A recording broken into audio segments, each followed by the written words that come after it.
வேலைக்கு போறாங்க இல்லையா. இந்த அப்பா வந்து ஒரு சின்ன கடை கிடையாது, ஒரு தெருவுல ஒரு கடை மாதிரி போட்டு ஸ்வெட்டர் விற்கிறது, ரெயின் கோட் விற்கிறது, இந்த மாதிரி வியாபாரம் பண்ணிட்டு இருந்தாரு. அப்ப என்ன ஆச்சு அப்படின்னா, ஒரு நாள் அவங்க கிறிஸ்மஸ் டைம் தான், இதே மாதிரி கிறிஸ்மஸ் வந்துட்டு இருக்கு. அப்ப அவங்க பொண்ணு கேக்குது, அப்பா டாடி எனக்கு வந்து ஒரு புது ட்ரெஸ் வாங்கி தரீங்களா டாடி, கிறிஸ்மஸ் வரப்போது, நான் அழகா உடுத்திட்டு இப்படி சூப்பரா போகணும் டாடி அப்படின்னு சொல்லி அந்த பாப்பா என்ன பண்ணுச்சு, அவங்க டாடி கிட்ட கேட்டுச்சு. அப்போ அவங்க டாடி சொன்னாரு, பாப்பா சரிம்மா, கிறிஸ்மஸ் வர்றதுக்கு இன்னும் 3 நாள் இருக்கு, அப்பா போய் என்ன பண்ற, உனக்கு கண்டிப்பா ட்ரெஸ் வாங்கி கொடுத்துட்றேன் அப்படின்னு சொன்னாரு. ஆனா உண்மை என்ன தெரியுமா, அப்பாவால வாங்கக்கூடிய அவர்கிட்ட காசு கிடையாது. அப்போ அவர் என்ன பண்ணாருன்னா ப்ரேயர் பண்ணாரு, இயேசுவே என் குழந்தைக்கு நான் ஒரு ட்ரெஸ் வாங்கி தரணும், எனக்கு நீங்க உதவி செய்யுங்க அப்படின்னு சொல்லி ஜெபம் பண்ணிட்டு அவர் என்ன பண்ணாரு, இன்னைக்காவது ஏதாவது வியாபாரம் நடந்ததுன்னா பாப்பாக்கு ட்ரெஸ் வாங்கலாமேன்னு சொல்லிட்டு அவர் அந்த கடையை போட்டிருந்தாரு. அப்போ போட்டிருந்தப்ப என்னாச்சு அப்படின்னா, முதல் நாள் ஆச்சு, 25ஆம் தேதி கிறிஸ்மஸ் இன்னும் 3 நாள்ல இருக்கு. முதல் நாள் ஆச்சு, அன்னைக்கு ஃபுல்லா ஒரு வியாபாரமும் இல்லை, எந்த வியாபாரமே இல்லை, எந்த ஸ்வெட்டரும் யாரும் வாங்கல, ரெயின் கோட்டும் யாரும் வாங்கல. என்ன பண்றது தெரியலையே அப்படின்னு சொல்லி ரொம்ப சோகமா அன்னைக்கு வீட்டுக்கு வந்தார். வீட்டுக்கு வந்தப்ப திரும்ப பாப்பா கேக்குது, டாடி எனக்கு ட்ரெஸ் வாங்கிட்டு வந்துட்டீங்களா டாடி அப்படின்னு கேட்டா பாப்பா. அப்போ உடனே அவங்க அப்பா சொன்னாரு, கண்டிப்பா உனக்கு ஏசப்பா கண்டிப்பா ட்ரெஸ் தருவாருமா, இன்னும் 2 நாள் டைம் இருக்குல்ல, அதுக்குள்ள உனக்கு ஏசப்பா கண்டிப்பா தருவாரு அப்படின்னு சொல்லிட்டாரு. திரும்ப அவங்க அப்பா என்ன பண்ணாரு, மனசை தளர விடல, திரும்பவும் அவர் ஜெபம் பண்ணாரு. பாப்பா கிட்டே சொன்னாரு, நீயும் போய் ஜெபிக்கணுமா, நீயும் ஜெபிச்சாதான் ஏசப்பா உனக்கு தருவாரு, நீயும் ஜெபிக்க ஆரம்பி, நிச்சயமா ஏசப்பா வந்து உனக்கு நல்ல ட்ரெஸ் வாங்குறதுக்கு உதவி செய்வாரு அப்படின்னு சொல்லி அப்பா சொல்லிட்டாரு. அப்போ அடுத்த நாள் ஆச்சு, அடுத்த நாள் திரும்ப ப்ரேயர் பண்ணிட்டு பாப்பாவும் ப்ரேயர் பண்ணா, ஜீசஸ் எனக்கு ட்ரெஸ் வேணும்னு சொல்லி ப்ரேயர் பண்ணா. 2 பேரும் ப்ரேயர் பண்ணாங்க. அதுக்கப்புறம் அவங்க அப்பா திரும்ப வியாபாரத்துக்கு போனாரு. அன்னைக்கு பார்த்தீங்க அப்படின்னா பயங்கரமான ஒரு மழை, நல்ல காலத்திலே வியாபாரம் நடக்காது இல்லையா, மழை பெஞ்சா யாராவது போய் வாங்குவோமா, ரெயின் கோட் தான் வாங்க போவோம். ஆனா அந்த இடத்துல யாருமே இல்லை வாங்குறதுக்கு. அவங்க அப்பாவும் வெயிட் பண்ணி பாக்குறாரு, யாராவது வருவாங்களா, யாராவது ரெயின் கோட் வாங்க மாட்டாங்களா, இல்ல ஸ்வெட்டராவது வாங்க மாட்டாங்களா அப்படின்னு சொல்லி ரொம்ப பரிதாபமா பார்த்துட்டு இருந்தாரு. அப்போ அந்த வழியா ஸ்கூலுக்கு போறதுக்காக அவங்க பாப்பா வயசுலயே ஒரு பாப்பா வந்துச்சு. அப்போ மழை வேற ஆயிடுச்சு இல்லையா, அந்த பாப்பா நனைஞ்சிட்டே வந்தப்போ அது அப்படியே வீட்டுக்கு போலான்னு நினைச்சப்போ இவர் சொன்னார், பாப்பா ஏன் பாப்பா நனைஞ்சிட்டே போற, இந்த அங்கிள் கிட்ட ரெயின் கோட் இருக்கு, இந்த ரெயின் கோட்டை போட்டுக்கோ அப்படின்னாரு. உடனே அந்த பாப்பா சொல்லிச்சு, அங்கிள் இந்த ரெயின் கோட்டுக்கு கொடுக்கறதுக்குலாம் என்கிட்ட காசு கிடையாது அங்கிள் அப்படின்னு சொல்லிச்சு.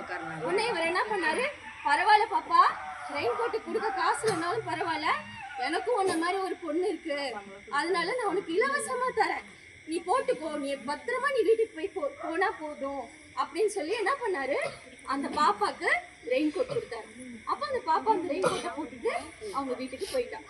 வீட்டுக்கு போனதுக்கு அப்புறம் என்னாச்சுன்னா, கொஞ்ச நேரத்துல அதுக்குள்ள இந்த அங்கிளோட பாப்பா இங்கேயே வந்துட்டா, கடைக்கே வந்துட்டா, மழை நின்றுச்சு, கடைக்கு வந்துட்டா.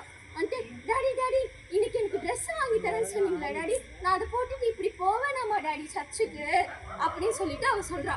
உடனே அவங்க அப்பா சொன்னாரு, அப்படியா பாப்பா, கண்டிப்பா ஜீசஸ் தருவாரு, இன்னைக்கு எப்படியா இருந்தாலும் நம்ம வாங்கிடலாம், நீ கிறிஸ்மஸ்க்கு நீ அதை போட்டு போக முடியும் அப்படின்னு சொல்லி அவர் திரும்ப சொல்றாரு. ஆனா உண்மையா வந்து வியாபாரம் எதுவும் ஆகல. திரும்ப வெயிட் பண்ணிட்டே இருக்காங்க அப்பாவும் பொண்ணும், எந்த ஒரு வியாபாரமும் நடக்கல. அப்போ கொஞ்ச நேரம் கழிச்சு பாத்தீங்கன்னா ஒரு பெரிய கார் வந்து நின்றுச்சு அவங்களோட கடை முன்னாடி. என்னடா ஒரு கார் வந்து நிற்கிது அப்படின்னு பார்த்தா, அந்த கார்ல இருந்து இந்த பாப்பாக்கு ரெயின் கோட் கொடுத்து அனுப்பிச்சாங்கல்ல, அந்த பாப்பாவும் அவங்க அப்பாவும் இறங்குறாங்க. கார்ல இருந்து இறங்கிட்டு அவர் சொல்றாரு, என் பாப்பாக்கு நீங்க வந்து ரெயின் கோட் கொடுத்தீங்க, ரொம்ப நன்றி, இந்த காசை வச்சுக்கோங்க அப்படின்னு சொல்லி கொடுத்தாரு. அப்பா அவங்க அப்பா சொல்றாரு, இந்த பொண்ணு என் பொண்ணு மாதிரி தான், அதனால எனக்கு காசு வேண்டாங்க அப்படின்னு சொல்றாரு. உடனே சரி பரவாயில்ல, காசு வேணான்னா பரவாயில்ல, நீங்க ரொம்ப இருட்டாயிடுச்சு, நானே உங்களை வீட்டில் ட்ராப் பண்ணிடுறேன், என் கூட கார்ல வாங்க அப்படின்னு சொல்லும் போது 2 பேரும் கார்ல ஏறுறாங்க. அப்போ இந்த பாப்பா குட்டி பாப்பா தானே, இவளோட பாப்பாவும் அந்த கார்ல இருந்த அங்கிளோட பாப்பாவும் பேச ஆரம்பிச்சப்போ அந்த கார்ல இருந்த பாப்பா வந்து சொல்லுச்சு, எனக்கு எங்க அப்பா ட்ரெஸ் வாங்கினாங்க, ரொம்ப அழகா இருக்கு, உங்க டாடி என்ன ட்ரெஸ் வாங்கி கொடுத்தாங்க, நீ என்ன போட போற அப்படின்னு கேட்டுச்சு. உடனே இந்த பாப்பா சொல்லிச்சு, எங்க டாடி ட்ரெஸ் வாங்கி தருவார் இனிமேதான் அப்படின்னு சொல்லிச்சு.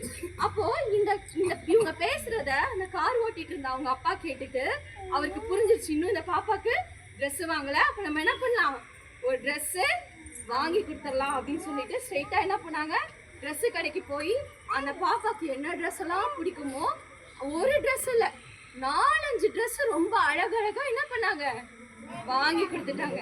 அப்போ என்னாச்சு, சந்தோஷமா இந்த பாப்பா அந்த ட்ரெஸ் எல்லாம் வாங்கினாங்க, அவங்களுக்கு நன்றி சொன்னாங்க. கடைசியா அது வாங்கினதுக்கு அப்புறம் வீட்டுக்கு வந்து அப்பாவும் பொண்ணும் ஏசப்பாக்கு நன்றி சொன்னாங்க. இதுல இருந்து என்ன தெரியுதுன்னா, மத்தேயு 5ஆம் அதிகாரத்துல பைபிள்ல போட்டிருக்கு, இரக்கம் செய்கிறவர்கள் பாக்கியவான்கள், அவர்கள் இரக்கம் பெறுவார்கள்.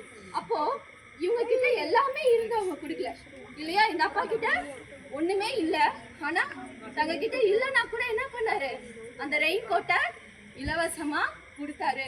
அப்ப நம்ம கிட்ட ஏதாவது ஒரு பொருள் இருக்கு, மத்தவங்க கிட்ட இல்ல அப்படின்னா அவங்களுக்கு நம்ம என்ன பண்ணணும், உதவி செய்யணும். Very good. நம்ம உதவி செய்யும் போது நமக்கு எப்படி வரும், அது ரெட்டத்தனையா 100 தனையா நமக்கு திரும்ப வரும் இல்லையா.